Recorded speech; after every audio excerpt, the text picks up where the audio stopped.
E aí, guerreiros, beleza? Vamos começar agora falando dos nossos verbos. Legal? Verbos, matéria extensa, bastante coisa que pode cair na prova sobre verbos, tá?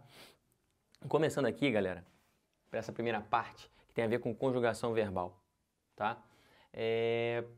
O primeiro passo, a gente vai falar sobre a numeração das conjugações. Primeira conjugação, segunda ou terceira conjugação. Os verbos se dividem assim, tá? Os verbos terminados em AR são de primeira, tá? Os verbos terminados em ER ou em OR são de segunda, tá? E os verbos terminados em IR são de terceira, simples assim. Esse lance do OR tá aqui e não ter uma quarta conjugação, não ter colocado ele junto com a terceira, é porque o por, né, e os seus derivados, compor, repor, dispor, todos eles, né, são aqui de segunda, porque na origem eles vêm do verbo poer. Tá vendo? Poer. Aí depois é que virou o nosso verbo pôr. Por isso que ele entra na segunda, como os verbos terminados em ER. Tá vendo? Beber, viver, e era o poer. Só que mudou, virou pôr, só que ele continua como segunda conjugação. Tá bom, gente? Aí a gente vai para o quê? Para a conjugação desses verbos nos seus tempos e modos, tá? A gente vai falar sobre esses tempos e modos para vocês conseguirem identificar. É importante que vocês consigam olhar para um verbo e dizer, esse verbo aí está no pretérito perfeito do indicativo, ele está no pretérito imperfeito do indicativo ou no futuro do subjuntivo, tá bom? Então a gente vai falar aqui sobre essas características desses verbos nessas conjugações. Peguei, aqui ele está conjugado, eu peguei o verbo cantar, que é um verbo regular, como exemplo, tá? Mas isso aqui que a gente fez com o verbo cantar, você vai fazer com todos os verbos. E eu peguei o indicativo, o subjuntivo e o imperativo. São os três modos em que um verbo pode existir, tá? A gente fala que o indicativo é quando você tem ações reais, ações que você tem certeza que você vai praticar. O subjuntivo está mais para um campo hipotético, tá bom? E o imperativo ele está mais para o campo da ordem, do conselho. Vai ser num diálogo, você está mandando alguém fazer alguma coisa ou pedindo para alguém fazer alguma coisa, vai depender do tom, tá? Mas o imperativo é essa coisa que tem diálogo e você está dizendo para alguém fazer alguma coisa. Imperativo, tá? Então, essa é a diferença do indicativo para o subjuntivo para o imperativo. No indicativo, nós temos 6 tempos, tá? 6 tempos. Um presente, eu canto. Botei aqui só a primeira pessoa de cada verbo, tá? É importante que vocês treinem conjugação verbal e é fácil vocês treinarem isso e depois procurarem na internet. Em qualquer livro vocês vão encontrar várias conjugações verbais aí, mas é um exercício legal você treinar conjugação verbal. Botei a primeira pessoa para mostrar um exemplo para vocês. Então aqui, ó, presente, eu canto, tá? Não tem mistério no presente, porque só tem um. Quando você tem dois tempos, por exemplo, dois futuros aqui, né? Você tem dois futuros. Aí você vai ter uma marca distintiva entre um e outro. Passado, que é o pretérito, você vai ter 3 passados. Aí você vai ter marca entre eles para separar um do outro. O presente, como só tem um presente mesmo, não existem 2 presentes, você não tem marca nenhuma, tá bom? E o futuro? Pode ser futuro do presente ou futuro do pretérito, tá bom? O futuro do presente é quando você tem certeza que a ação vai acontecer. Por exemplo, eu cantarei. Isso é certo que vai acontecer, tá? Já o futuro do pretérito é o único desses aqui do indicativo que ele fica no campo hipotético. Porque você fala como eu cantaria. Olha essa terminação iria aqui. Legal? E esse iria é marca desse cara aqui. Então você pode gravar que os verbos que tem iria, todos eles estão no futuro do pretérito do indicativo. Olha que legal. É importante isso, tá? Você tem que gravar esse negocinho aqui. Você pode escrever aqui do lado aria, marcar no caderno de vocês, porque isso é marca do futuro do pretérito. Falaria, brincaria, jogaria, demoraria. Perceberam que é uma coisa hipotética? Se você me ajudasse, eu faria. Olha como é que tem uma hipótese. É uma coisa que não é certa que vai acontecer. O certo é o quê? Eu farei. O certo é eu cantarei, eu jogarei. Agora eu cantaria, eu faria. Tudo para o campo hipotético, tá? Então esse é o único tempo aqui que fica na hipótese dentro de todo um modo que indica certeza. Tá bom? E a marca é o iria. Você pode gravar aí, iria. Tá bom? Bom, agora vamos para o passado. E tem 3 passados, tá? O pretérito perfeito, o pretérito imperfeito e o mais que perfeito. O pretérito perfeito a gente usa como se fosse uma ação pontual, uma coisa que aconteceu uma vez. Todos os 3 são passados, né? Mas esse é o passado que foi pontual. Você pode botar assim, pontual. Uma coisa pontual, uma ação única, uma coisa que foi um episódio que aconteceu. Então, eu cantei. Sei lá, eu estava muito bêbado naquela noite, eu subi na mesa e cantei. Cantei naquela vez, não é uma coisa que eu faço sempre. Por que eu estou ressaltando isso? Porque tem o pretérito imperfeito, que é passado também. Mas aí, ele não é um passado que aconteceu uma vez. Tem alguma frequência. Perceberam? Então, por exemplo, quando eu falo eu cantava, opa, cantava não foi aquela vez só. Perceberam? Aconteceu uma, deve ter acontecido outra e outra, então foi mais de uma vez. Então aqui, como você botou pontual, você pode botar assim, ó, continuidade. Tem uma certa continuidade. Enquanto esse aqui é uma ação pontual, esse aqui é uma continuidade. E eu não prometi que tem marcas para vocês? O pretérito perfeito não tem marca, mas o pretérito imperfeito tem essa marca aqui, ó, ava. Os verbos que têm ava, eles estão no pretérito imperfeito do indicativo. Eu cantava, eu jogava, eu brincava. Só que aqui vocês vão colocar assim, ó, ava barra ia, dependendo do verbo. Porque, por exemplo, o verbo dizer. Não tem como eu falar eu dizava. Como é que você fala? Eu dizia. Estou botando aqui no exemplo para você ver que alguns verbos são ava e outros verbos são ia. Esse ia, tá vendo? Aqui. Estudar. Estudava. Fazer. Fazia. Lembrar. Lembrava. Comer. Comia. Perceberam? Então, ava ou ia, vocês vão marcar, são as marcas do pretérito imperfeito do indicativo, tá bom? Terceiro e último passado é o pretérito mais que perfeito. E ele também tem marca, né? Eu não prometi? Só tem um sem marca aqui, né? Dos outros dois, os dois têm marca. E a marca desse cara é orar. Aqui, orar. Tá? Um orar fraquinho, não é um orar com acento agudo. Não é cantará. É o cantara. É um pretérito que quase não é mais usado. E para você botar aqui, qual a característica dele? É um pretérito mais antigo. É como se fosse um passado mais passado que o passado. Quando eu digo cantara, é uma coisa que ocorre antes do eu cantei, por exemplo. Eu cantei e eu cantara. É um tempo mais distante. Por isso que ele é tão pouco usado. A gente já praticamente que suprimiu ele do uso, mas como a gente está falando de concursos militares, às vezes aparece. Tá bom? Tá aqui, a gente já destrinchou todo o indicativo com suas características, suas terminações. Isso é muito importante, tá, pessoal? Porque eles jogam o verbo lá e querem que você fale em que tempo está. Então você tem que ter primeiro, a ideia, o entendimento e segundo, gravar as terminações que eu falei aqui. Beleza? Isso foi indicativo. Agora a gente tem o subjuntivo. E o subjuntivo não tem 6, só tem 3 tempos, que é o quê? Presente, passado e futuro. Tranquilinho. E ele tem características, ó. Para você conjugar um verbo no presente, você tem que usar um que. Para usar um verbo no passado, tem que usar o se. E para conjugar o verbo no futuro, tem que usar o quando. Essas são as marcas do subjuntivo. Então, que eu cante, que tu cantes, que ele cante, que nós cantemos, que vós canteis, que eles cantem. Tá bom? Agora o verbo no passado, isso é presente, no passado. Se eu cantasse, se tu cantasses, se ele cantasse. Se nós cantássemos, se vós cantasseis, se eles cantassem. Você vê que no voz sempre dá um problema a mais, né? Porque a gente não usa muito voz. Mas também pensem que não é muito cobrado voz para vocês. Que bom, né? Porque se cobrasse, muita gente ia dançar, porque é chata a conjugação. Mas é só treinar. Com treino você consegue acertar todas. Olha para cá o futuro agora. Quando eu cantar, quando tu cantares. Quando ele cantar, quando nós cantarmos, quando vós cantardes, forçou, né? Quando eles cantarem. Né? O voz sempre dá um probleminha, né? Mas é assim mesmo, tem que treinar a conjugação para saber todas as possíveis. Lógico, não é comum que cobre a conjugação do voz, mas é interessante que vocês estudem um pouco de conjugação, que é uma coisa que você pode fazer sozinho tranquilamente, tá? Então tá aí o subjuntivo com as suas marcas, tá bom? Lembrando que esse pretérito do subjuntivo, você sempre tem essa marca, ó, SS. Todos eles, tá? Além de ter essa palavra que serve para conjugar, que ajuda você na conjugação, ele tem uma marca dentro dele, que é a presença do SS. Por exemplo, se eu falasse, com 2 S, se eu estudasse, com 2 S, se eu pensasse, com 2 S, sempre. Tá beleza, pessoal? Indicativo, subjuntivo e o imperativo, que é o tal da ordem. E o imperativo, ele tem os prós e os contras, né? Vamos pensar aqui. Ele é legal porque ele não tem tempo presente, passado e futuro. Você fala, pô, que maravilha, né? Beleza, não tem tempo, tá? E ele só tem o quê? A forma do afirmativo e do negativo. Isso quer dizer o quê? Para que você usa o imperativo? Para dar ordem. E você pode dar uma ordem para a pessoa fazer alguma coisa ou para ela não fazer alguma coisa. Legal? Então você tem essa situação. Aí o que você vai fazer?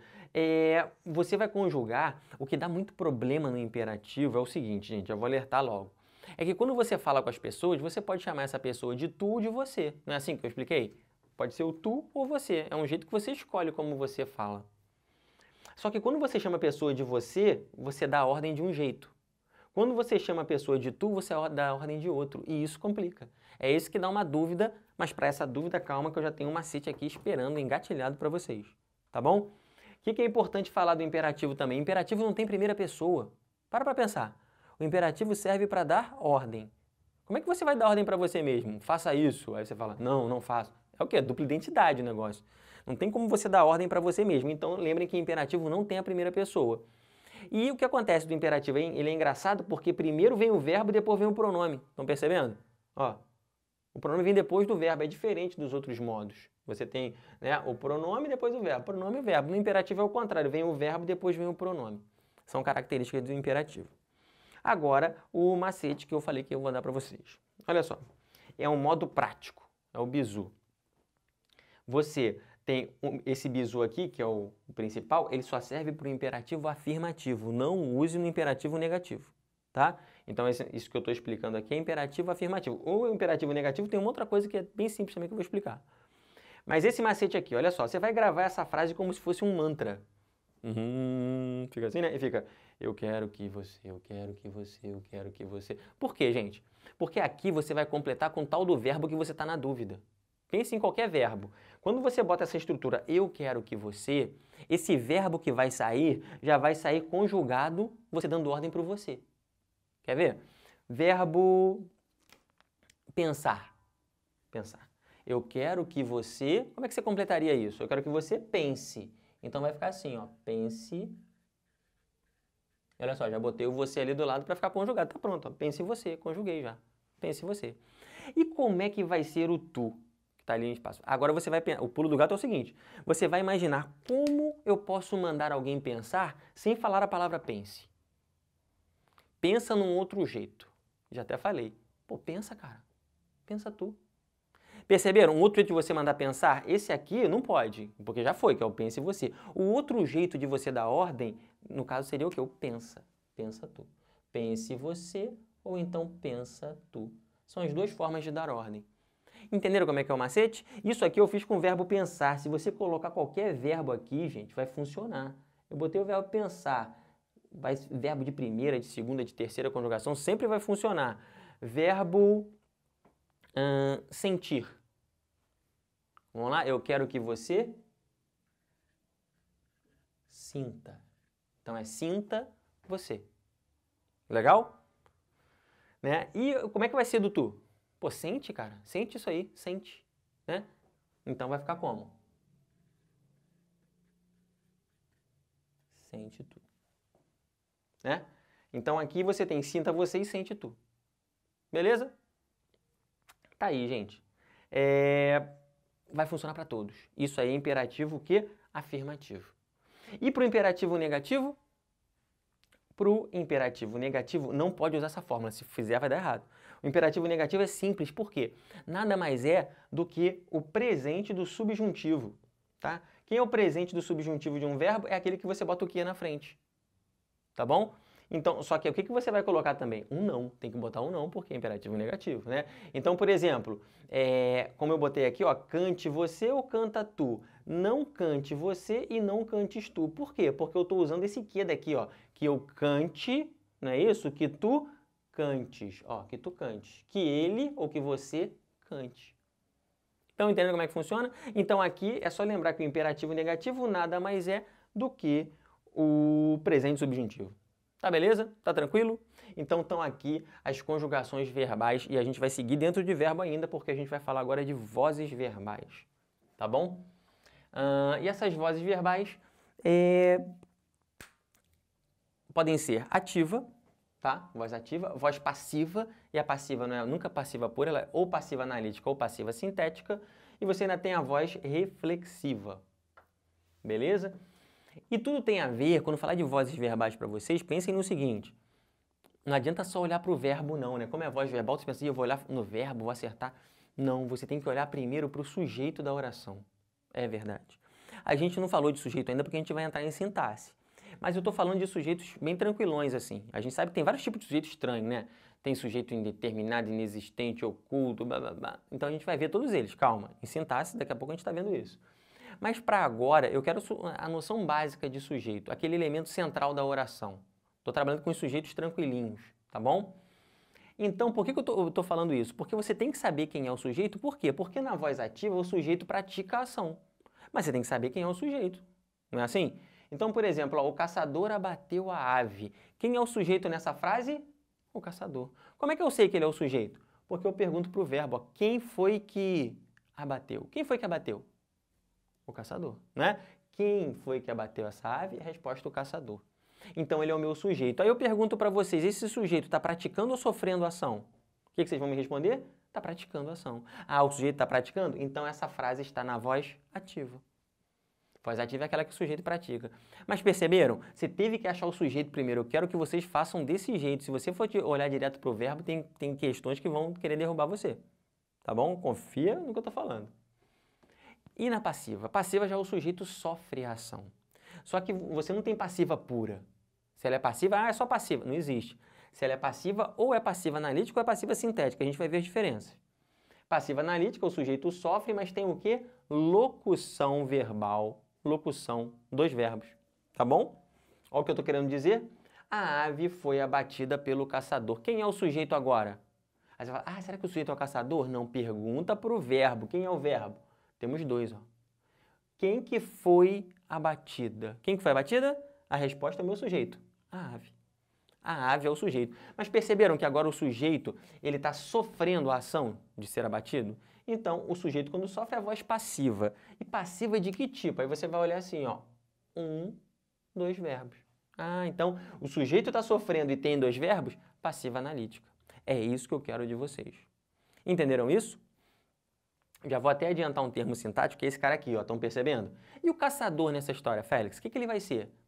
Bom, se eu tenho um sujeito que está sofrendo, o sujeito está sofrendo a ação. Esse cara aqui está praticando, não está?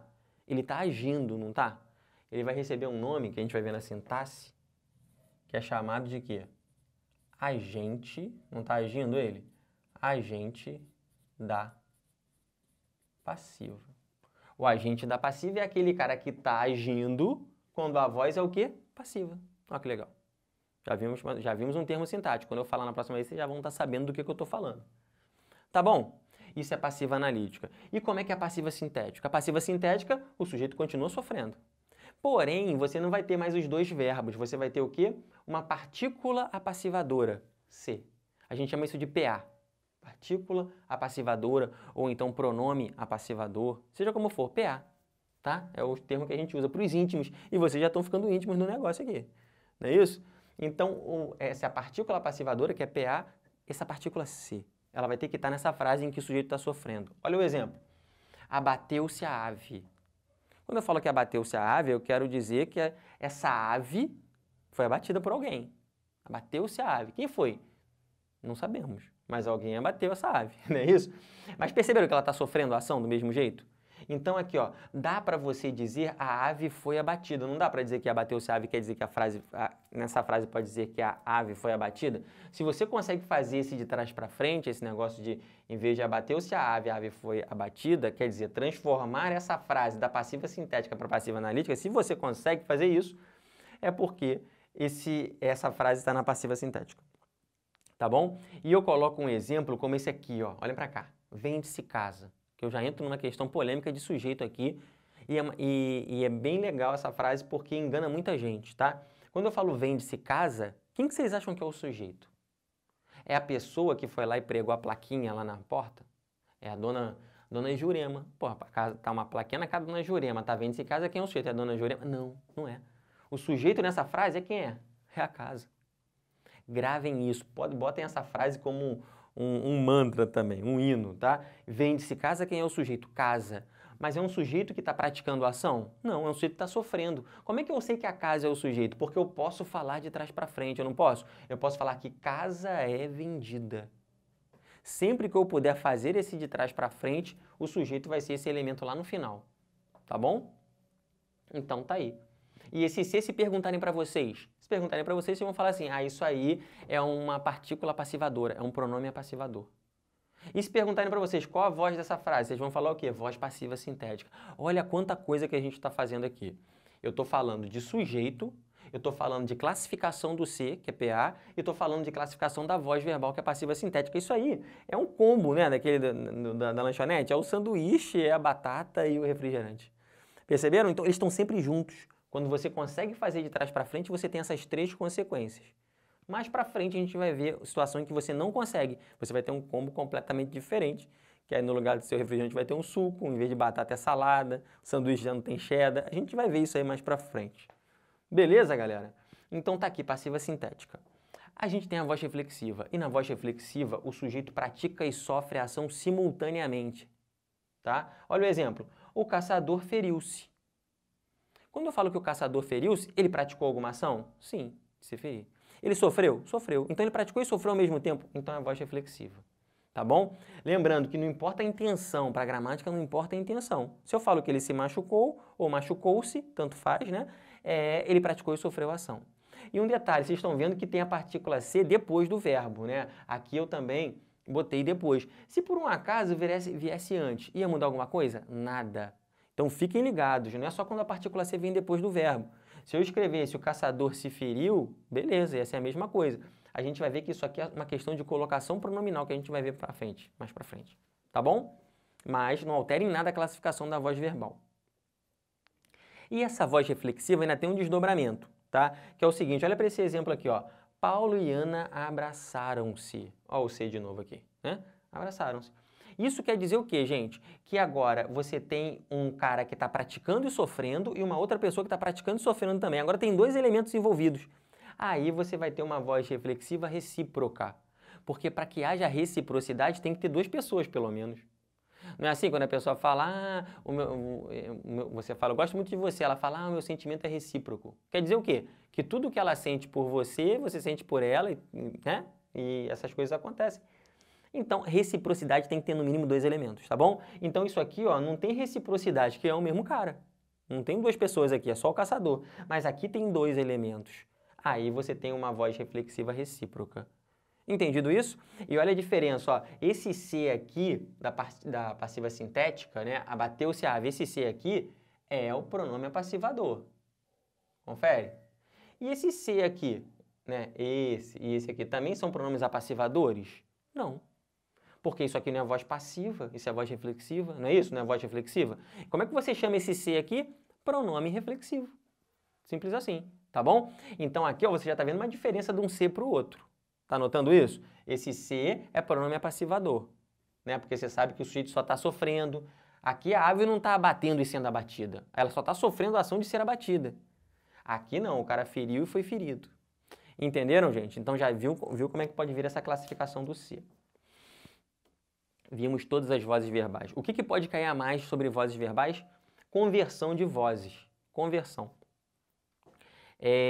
Essa conversão é o quê? Você mudar passe da voz ativa para a voz passiva, passe da voz passiva para a voz ativa. E aí o que você vai ter que fazer? Respeitar essas duas regras básicas aqui. Ó. Primeiro, não alterar a realidade. E segundo, respeitar o tempo verbal.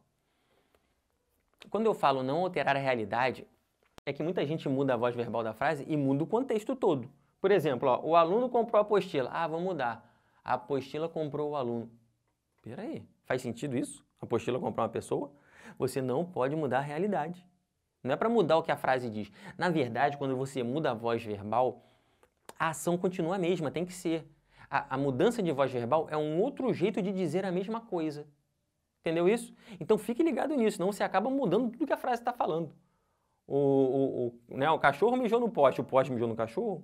Isso é mudança. Não, você mudou a realidade. Não tem como isso acontecer. Estão entendendo? Então, por que as pessoas fazem isso? Porque você tem uma inversão na ordem dos elementos e uma inversão no verbo. Isso é mudar de voz. Olha o que eu estou querendo dizer. O aluno comprou a apostila. Você vai pegar o elemento final e vai jogar aqui para o início. E vai ficar como? A apostila, ela o quê? Foi comprada. Não é assim? foi comprada pelo aluno. Tá feito, acabou o problema. Você transformou uma voz ativa, ou o sujeito praticando a ação. Perceberam? O aluno praticando a ação? Numa voz passiva analítica. Agora o sujeito, que é a apostila, está sofrendo. Mas estão percebendo? O cara que pratica aqui é o aluno. Nessa frase aqui, quem está praticando? É o aluno do mesmo jeito. Você não pode mudar a pessoa que sofre e pratica. Aqui, quando eu falo que comprou a apostila, essa apostila só está sofrendo. Aqui ela continua sofrendo. O elemento, ele continua, se ele sofre, continua sofrendo. Se ele pratica, continua praticando. Você só inverte a ordem desses elementos e a forma verbal. Porque agora você tem uma passiva o quê? Analítica. Quantos verbos? 2. Foi comprada. Entenderam isso? Passamos, mudamos, fizemos a conversão de vozes verbais. O que eu falei? Não alterar a realidade e regra número 2, respeitar o tempo. Olha o que aconteceu aqui. Comprou. Em que tempo é esse? A gente já viu ali nos tempos verbais. Comprou é passado, né? Acontecia toda hora ou foi uma vez só? Foi uma vez só. Então é um pretérito perfeito. Beleza? Então esse aqui é pretérito perfeito. Olha quando eu passo para a voz passiva analítica, olha esse foi aqui. Foi. Um momento só. Foi, naquele momento. Continua sendo o quê? Pretérito perfeito. Eu respeitei o tempo. Olha o que a gente vai ter que fazer aqui então, tá? O pai perdera a paciência. A paciência, pontinho, pontinho, pelo pai. Foi perdida só? Não. Como é que vai ficar aqui? Olha a maldade. Eu não falei perdera? Aqui vai ficar assim, ó. Fora perdida pelo pai. Espremi ali, fora perdida. Mas entendeu? Eles vão botar assim, só que na letra A do concurso vai estar assim, ó, foi perdida pelo pai. E você vai no embalo. Tá acostumado a falar assim, ninguém fala mais fora. Mas você tem que respeitar. Se você botou perdera, você tem que botar fora aqui. Tem que ser igualzinho, mesmo tempo, mesmo modo, direitinho. Tá bom, gente? Então, a gente viu aí as vozes verbais. E a gente vai agora para a classificação dos verbos. Muito importante também, tá, gente? Os verbos, quanto à classificação, eles podem ser regular, irregular, né? Anômalo, defectivo, né? Tem mais, tá? Não acaba por aqui não, a gente continua. Primeiro, diferença entre verbo regular e irregular. O verbo regular, né, é aquele verbo que quando você está conjugando, ele não sofre nenhuma alteração fonética no radical. Não sofre alteração no radical, tá? Então, dei como exemplos aqui, ó, cantar, beber, pescar. Como é que você vai fazer para saber? Tem um teste, é o teste. Para você não ficar conjugando em todas as pessoas, tempos e modos, até porque você tem outras questões para fazer na prova, você está com pressa, tem que ter um teste rápido. E o teste rápido é esse aqui, ó. Você vai pegar esse verbo que você quer saber se ele é regular ou irregular e vai conjugar no presente, primeira e segunda, e no pretérito perfeito, primeira e segunda. Aí você vai olhar se tem alguma alteração no radical. Quer ver, ó? Eu canto, cante. Tu cantas, ou cante. Igualzinho. Passado, né? Pretérito perfeito. Eu cantei, ou cante. Tu cantaste, tudo igual, mudou nada. Se passou por esse teste, se eu quiser conjugar em qualquer tempo, modo imaginável, ele também vai ficar igualzinho. Isso prova que esse cantar é um verbo regular. Entenderam isso? Mesma coisa com beber, você vai fazer o bebe. Vai ficar intacto. Eu bebi, eu beberei, tu beberás. Mas o B é B, vai ficar lá sempre, tá bom? Cuidado com esse pescar aqui, eu coloco porque eles vêm de maldade no concurso, tá? Porque olha só, quando você fosse conjugar aqui, vamos pensar que eu estou usando o verbo pescar agora. Eu pesco, tu pescas. Não é assim? Eu pesco, tu pescas? Então, o radical pesque. Né? P-E-S-C. Eu pesco, tu pescas. Aí vem para cá, ó. Eu pesquei. Quando você bater o pesquei, o que acontece aqui? No pesquei. Olha como é que você escreve. Pesquei. Aí você vai falar assim, ia lá, teve alteração. O PSC virou PSQ. Teve alteração fonética. Calma, não teve. Não teve, Félix? Não. A gente teve uma alteração na letra, mas o som. Vê se o som não é igual. Vê se eu quando escrevo pesque, não é isso que eu estou querendo dizer aqui, ó. Pesque, com K, e aqui. Vê se não é a mesma coisa aqui. Pesquei, por exemplo. Pesquei, pescaste. Vê se não é assim. O que eu quero dizer com isso, pessoal? Que esse QU vai ter o mesmo som que esse C, que os dois vão ter som de K. Sendo assim, o verbo pescar não sofre alteração fonética. Não é ortográfico, é alteração fonética, é o som que vale pra gente. tá bom? Então, o verbo pescar é um exemplo de verbo regular, mesmo com essa mudança de letra, do QU aqui e do C ali. Entenderam a maldade, gente? Então, fiquem ligados nessa pegadinha aí, tá bom? Tá aí os regulares. E os irregulares? Já falei, né? Contrário. É o contrário do que eu tinha dito até agora, porque eles sofrem alteração fonética no radical ou nas desinências. Aqui, ó. Sentir, fazer, estar. Testando. Eu sinto, tu sente. Opa, nem parece que teve mudança, né? Porque você olha assim e fala, ah, aqui tá igual. Olha para dentro do radical. Mudou uma letrinha lá dentro, não mudou? Aqui, ó. Um I virou E. E se houve uma mudança de uma letra, já é verbo o quê? Irregular. Você não precisa nem testar o resto, né? O teste completo é esse aqui. Mas se você já viu aqui diferença, podia até parar, né? Aí eu senti, sentiste, né? Na verdade, todo mundo ficou aqui, mas a primeira ficou sim, em vez de sente, tá bom? E então, esse verbo é irregular. Fazer, ó, eu faço, tu fazes. Percebeu a mudança? De cara você não precisa nem fazer as outras, já para aqui mesmo. Eu faço, tu fazes. Já percebe logo a mudança, tá bom? Tomar cuidado com o estar, porque o estar, ele não sofre, é um caso raro, tá? Ele não sofre a mudança no radical, e sim na desinência que fica depois, tá bom? Você pode gravar ele até como exceção, tá bom? O estar você grava que ele é um verbo irregular, mas não sofre no radical, mas sofre na desinência logo em sequência. Beleza, gente? Verbos regulares e irregulares, tá?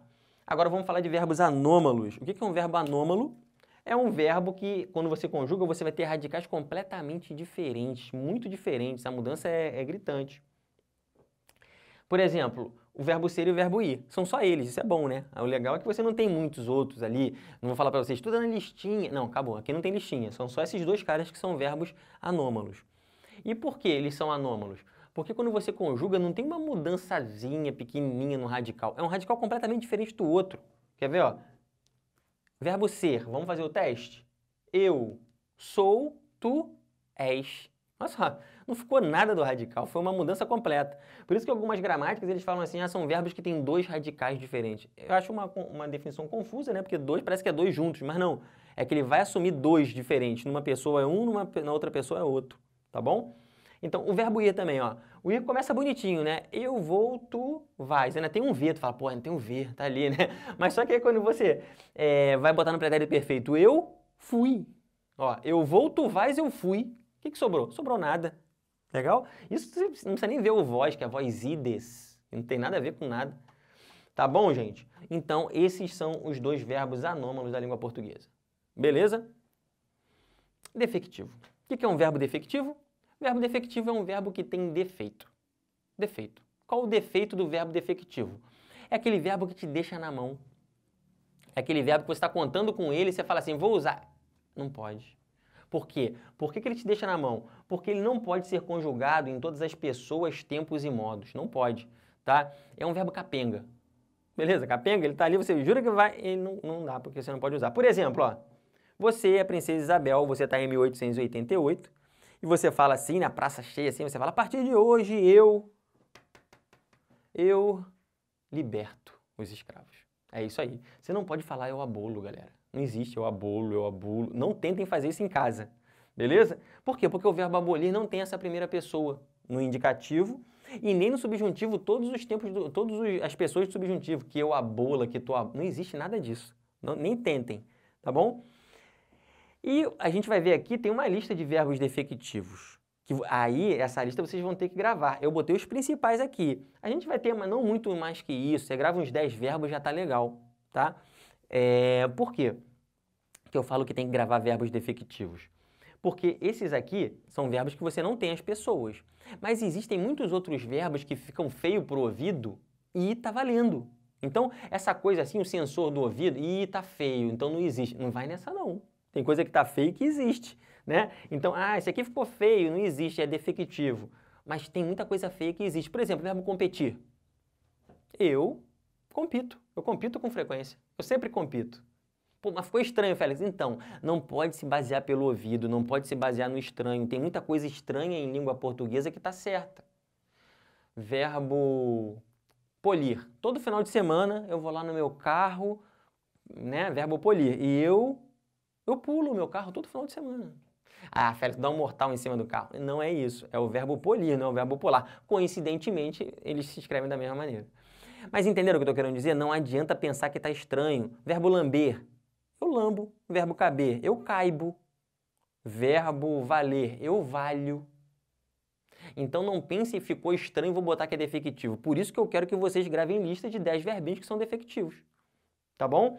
Então aqui, ó, colorir, eu pinto. Beleza? Esse cara é defectivo, não tenta fazer nada com ele. Aqui, adequar então, galera, adequar derruba meio mundo. O pessoal usa adequar de maneira indiscriminada, é um verbo que está até na moda, né? Adequar está na moda. Aí a pessoa fala assim, ah não, eu não me adequo. Pé, errado. Você não pode falar que não se adequa. Não existe isso, tá? Por quê, gente? O verbo adequar, ele só pode ser pronunciado, tá?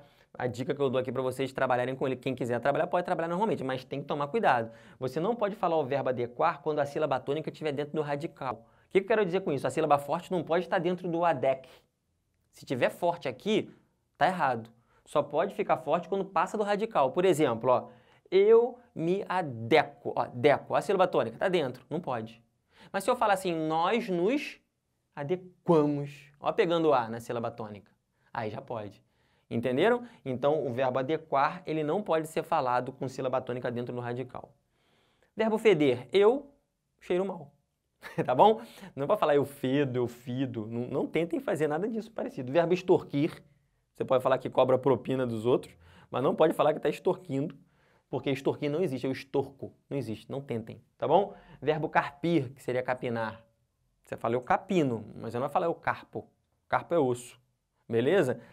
É legal, pessoal. E tem outros aqui, tem o verbo falir também, tá? Mas gravem esses que estão na apostila porque isso é fundamental para você separar o que é meramente estranho, mas existe, do que é defectivo, que aí não existe mesmo e está errado. Beleza, pessoal? A gente vai continuar agora falando sobre outros verbinhos na próxima.